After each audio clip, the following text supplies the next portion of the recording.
رسول اللہ صلی اللہ علیہ وسلم کسی کام کا حکم دیتے تو ایسا ہی کام ہوتا جس کے کرنے کی لوگوں میں طاقت ہوتی۔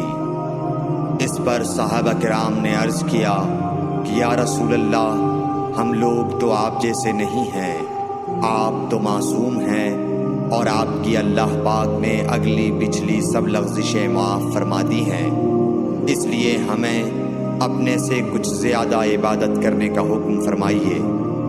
یہ سن کر آپ ناراض ہوئے، حتیٰ کہ خفگی آپ کے چہرہ مبارک سے ظاہر ہونے لگی۔ پھر فرمایا کہ بے شک میں تم سب سے زیادہ اللہ سے ڈرتا ہوں اور تم سب سے زیادہ اسے جانتا ہوں، بس تم مجھ سے بڑھ کر عبادت نہیں کر سکتے۔ صحیح بخاری حدیث نمبر 20۔